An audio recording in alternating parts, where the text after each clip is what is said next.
Assalamualaikum warahmatullahi wabarakatuh. Kita jumpa kembali di segmen yang kedua pastinya setelah tadi mengulas tentang partai yang sempat berkuasa 10 tahun terakhir, PDI Perjuangan yang belum menentukan pilihannya antara takut, ragu-ragu atau memang last minute menentukan seperti biasa. Betul. PDI Perjuangan.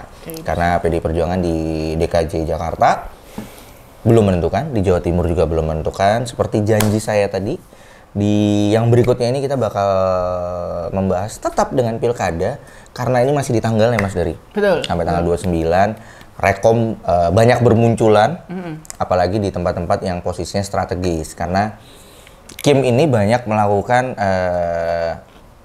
dibilang barter atau apa ya.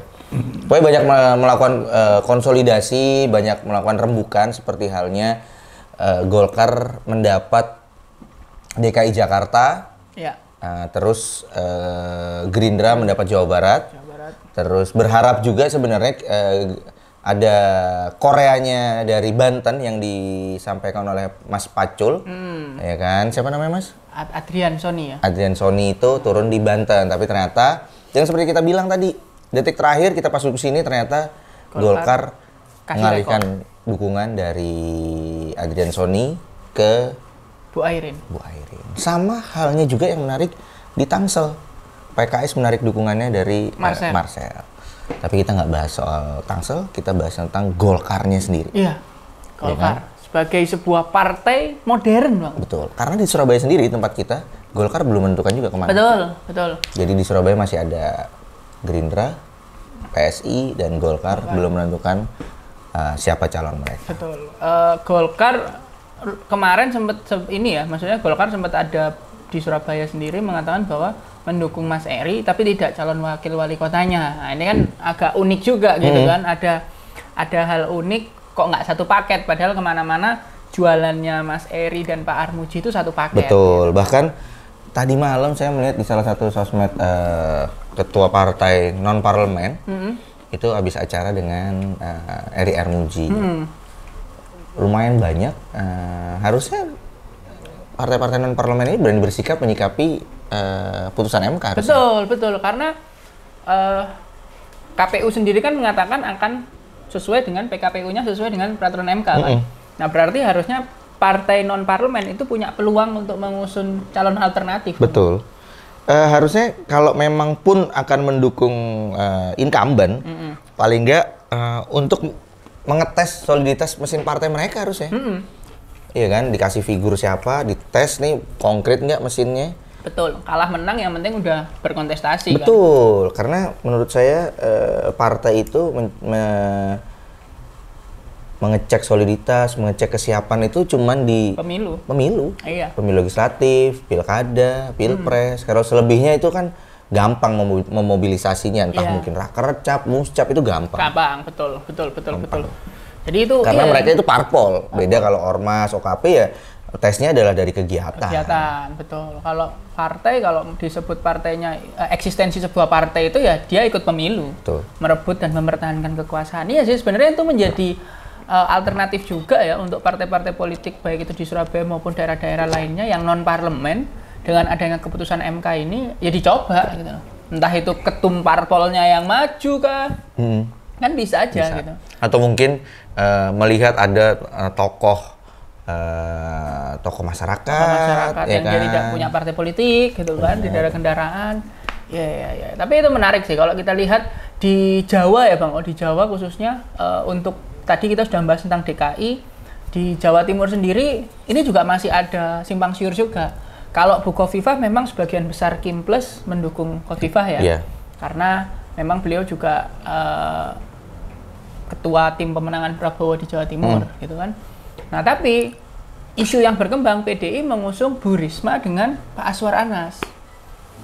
Jadi satu paketnya adalah Bu Risma dan Pak Aswar Anas karena katanya PDI kan berkoalisi dengan PKB di Jawa Timur. Gitu kan.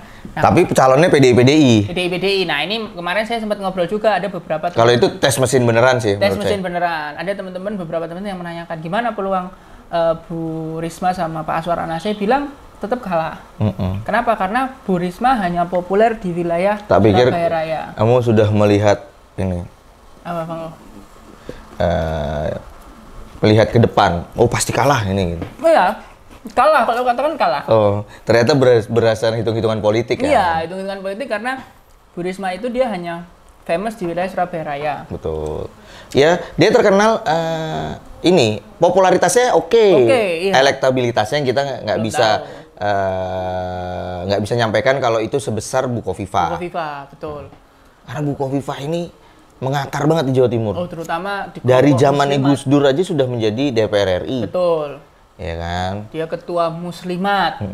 Ya kan? Terus kemudian kalau kita lihat di Jawa Timur sendiri, meskipun ada yang bilang loh, tapi kan Blitar, Kediri itu basis nasionalis. Iya. Tapi tetap irisannya kan dengan kelompok Muslimat juga besar juga gitu kan. Nah, yang menentukan suara bapak-bapak di rumah itu ibu-ibu gitu kan. Cuman memang seru kalau dua-duanya perempuan. Dua-duanya perempuan. Sama seperti di Kota Kediri. Kota Kediri ya Bang ya. Wali kota ya? Iya.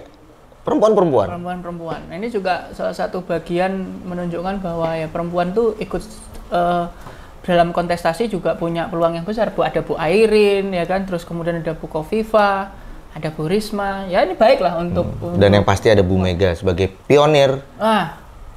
Pemimpin perempuan pertama di Indonesia untuk memimpin sebuah bangsa. Benar. Satu-satunya ketum partai parlemen yang perempuan.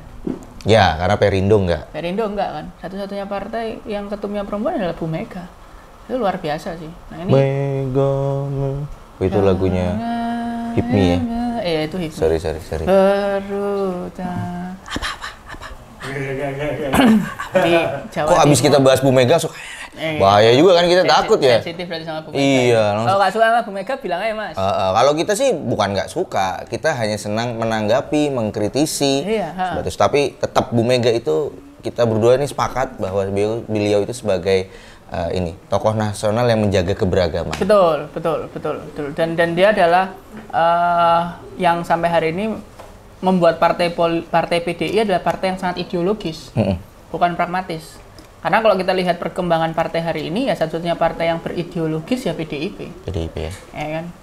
Yang lain-lainnya kan enggak, karena ya itu tadi. Oh, masih ada PKS. Ya ada PKS, cuma kan kemudian banyak juga otokritik dari teman-teman di PKS sendiri yang PKS hari ini lebih ke arah pragmatis karena tapi bergabung memang dengan kekuasaan. Iya, tapi namanya partai politik kan pasti dinamis. Iya, dinamis, memang Bang, dinamis. Dan kalau teman-teman tahu, menjadi oposisi selamanya itu nggak mungkin Bang. Berat itu.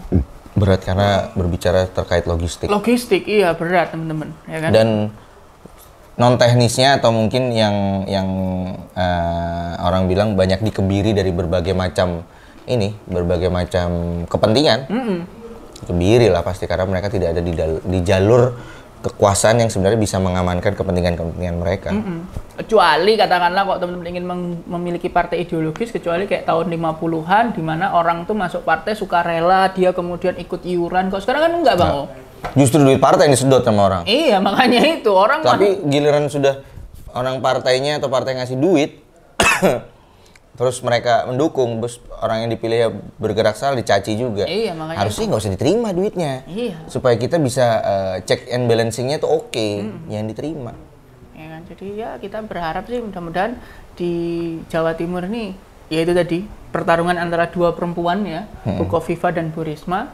Sedangkan di DKI, di daerah khusus Jakarta, nah pertarungan antara RK sama ya mungkin Pak Anies atau mungkin Rano Karno. Dan lagi-lagi seperti yang kita bilang bahwa di situ ada partai yang lagi hangat, itu Partai Golkar. Mereka turun di DKI dengan Pak RK, di Jawa Barat mendukung Deddy Mulyadi yang mantan kadernya ya. Deddy Mulyadi jadi kayak operan nih Gerindra sama ini. Karena Golkar. Ya sama Golkar. Terus di Surabaya sendiri Golkar belum menentukan wali kota yang didukung oleh mereka siapa. Tapi kalau melihat kayak gini yang kurang 2 hari lagi penutupan ya, 29 ya? 29 penutupan, 29 Agustus. Iya, semoga Golkar bisa sebagai partai, mau dibilang penguasa juga ya berkuasa. Maksudnya partai besar lah. Partai besar. Punya tradisi sebagai pemenang juga harusnya bisa menentukan pilihan yang tepat. Betul. Bukan hanya sekedar tes mesin pastinya. Ini katakanlah ya kita tinggal melihat aja lah, misalnya Jawa Timur. Berarti tanggal 29 itu terakhir ya Bang ya? 29 terakhir. Kalau tidak ada berarti lawan kotak kosong ya? Lawan kotak kosong untuk Surabaya. Itu kurang lah ya. Kurang, karena sebenarnya saya menggadang-gadang adalah partai-partai non parlemen ini ketambahan sama PSI. Sama kayaknya kemarin kan sempat ada namanya Hendy Stiono untuk muncul. Betul. Bahkan nama Hendy Stiono juga muncul di Depok kalau nggak salah.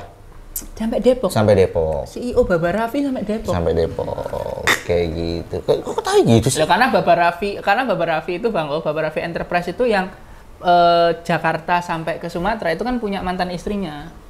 Dalam putusan PT Ya UN mungkin itu. mantan istrinya support beliau. Iya bisa jadi sih ya. Iya kan? Iya bisa. Nggak ada masalah. Iya benar. Ya semua kita doakan lah ya. Tapi Iya. kurang lah Bang kalau di Depok Bang. Kenapa? Lu Depok itu banyak tempat-tempat yang bisa dibuat pengembangan Baba Raffi loh. Kan bener ya? Iya benar. Kan ini politik itu, Iya, kan namanya sudah berkuasa dalam hal ekonomi, pasti ingin berkuasa dalam hal Tapi kepentingan. kalau dia jadi wali kota Depok, dia harus lepas dari Baba Raffi. Kan nggak boleh kan pejabat publik menjabat sebagai Baba Raffi itu sebenarnya punya siapa nggak tahu. lo kan dua kan Bang O. 2 orang, tahu nggak punya siapa? 2 orang. Iya kan? Oh sama Mas ini ya. Mas yang Nah, Mas. namanya aja udah Baba Raffi, Baba Alu sama Raffi Ahmad. Oh, berarti bukan Mas. Sorry, bercanda. Dari diajakin bercanda, udah iya aja percaya banget. Enggak, kecuali kalau itu ada chip in dari Mas Kaisang, saya percaya Bang O. Mas Kaisang kan banyak chip in kan dia. Oh, chip in di Mas Hendy itu pasti. Berupa semangat, daya juang gitu kan. Karena di beberapa postingan Mas Hendy ini kebetulan berteman juga kan. Iya, Itu dekat dengan Mas Kaisang. Mungkin bisa kali Mas Dari ngobrol dengan Mas Hendy. Nah, bisa. Menarik tuh karena beliau ini lagi gencar tampil Nah, dan bukan sebagai entrepreneur ya, tapi sebagai tokoh yang akan muncul tokoh publik. Tokoh maksudnya. publik, betul. Libido politiknya lagi hangat ini. Iya. Dia tidak lagi membranding dia sebagai seorang entrepreneur ya. Lebih kepada tokoh publik. Ya bisa nanti kita bisa agendakan. Bisa mengontak? Bisa nanti coba saya kontaknya Bang O. Kenal ya? Nggak kenal. Oh iya, saya coba. Mungkin biar Mas Dari bisa ngobrol karena banyak banget sekarang ini tokoh-tokoh muda entrepreneur yang masuk ke dalam lingkaran politik. Iya, betul. Mungkin sudah tuntas dalam hal ekonomi, ingin menguasai soal kepentingan, Ya. atau mungkin menjaga ekonominya agar tetap stabil atau bisa lebih berkembang dengan jalur politik kita. Oh ini ada salah satu oposan pemerintah mulai masuk. Makanya Oposan pemerintah ini mulai masuk, mulai ngecek ini. mulai ngerangsek-rangsek, nah sudah mulai terjadi perampasan. Perampasan. Undang-undang perampasan aset nggak di demo sama yang bilang darurat, tapi kalau sama yang kemarin ikut demo, gimana? Coba harus yang di demo itu perampasan aset. Benar. Sama ada juga Bang O yang terakhir ya, sebelum kita mengakhiri ini terkait dengan berarti kan Banten sudah ada calon, ya kan?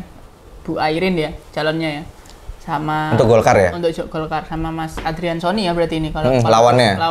Nah, berarti Kim di Banten pecah kongsi dan menurut saya sebenarnya itu hal yang biasa Bang O, karena antara pusat dengan daerah itu seringkali memang pecah kongsi. Justru ini adalah skoci dari kedua belah pihak menurut saya kalau untuk Banten. Betul. Yang menang Airin, Kim akan tetap ada di dalam. Iya benar. Yang menang Kim, Golkar ada di dalam. Tetap PDI yang terjepit pada hari ini. Jadi kalau kita lihat di Banten, siapapun yang menang, tetap Kim yang dalam tanda kutip memiliki kekuasaan ya. Terus di Jawa Barat itu si siapa namanya? Deddy Mulyadi sama siapa? Kalau dari PDI belum ada juga. Belum ada. Di DKI ada di DK Jakarta ada Pak Ridwan Kamil. Nah di Jawa Tengah itu juga menarik. Jawa Tengah menarik, pertarungan 2 jenderal kan. Betul. 2 jenderal. Meskipun kalau saya prediksi Pak Andika kalah. Sepakat. Karena satu, kita berbicara logistik, Kim logistiknya besar. Betul. Dan yang kedua, Pak Andika nggak populer. Kalau untuk di Jawa Tengah. Di Jawa Tengah. Betul. Ya kan? Jawa Tengah, Kalau meskipun dia soal kandang popularitasnya aja kurang, gimana mau elektabilitas? Dan dia, saya rasa kader PDI pun menjadi faktual bahwa tahun kemarin saat Pilpres banyak yang milih Prabowo kan? Betul, karena Pak Andika juga ini kan mendadak PDI juga, ya, maksudnya baru-baru aja. Mungkin kalau Pak Andika maju di yang berikutnya mungkin masih oke. Maksudnya sudah ibaratnya udah banyak berbakti untuk partai seperti itu. Kalau sekarang aku rasa kalah. Apalagi kemarin ngobrol sama teman-teman Jawa Tengah ternyata banner-banner dan segala macamnya itu yang muncul di Jawa Tengah itu udah jauh-jauh hari bukan punyanya Kaisang. Tapi Gus Yassin ya? Iya, punyanya Gus Yassin, anak dari Mbah Maimun. Mbah Maimun. Ini wakil gubernur 2 periode. Di zamannya Pak Ganjar.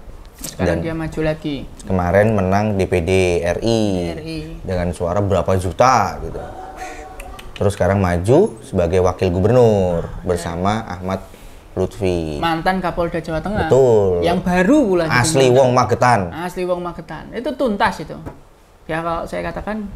Ini Korea nih kalau gue bilang nih Pak Ahmad Lutfi. Ahmad Lutfi jelas Korea. Dia bukan akpol. Betul. Lulusan dari perwira karir sampai bintang 3 itu luar biasa Bang. Dan menjadi gubernur. Dan jadi gubernur. Luar biasa Pak Ahmad Lutfi. Salut Pak Ahmad Lutfi.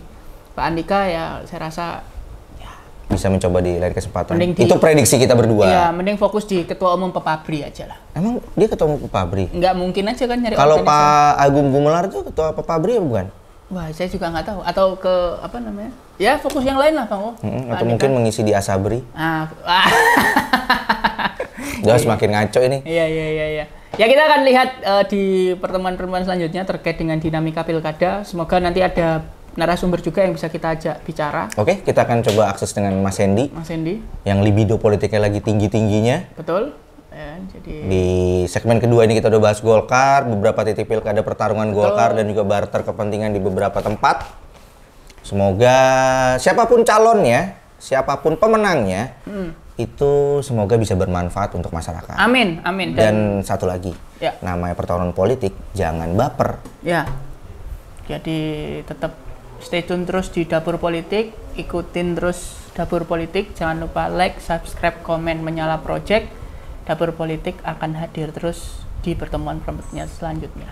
Saya Muhammad Hari. Ardire Hukom pamit undur diri. Wassalamualaikum warahmatullahi wabarakatuh. Terima kasih.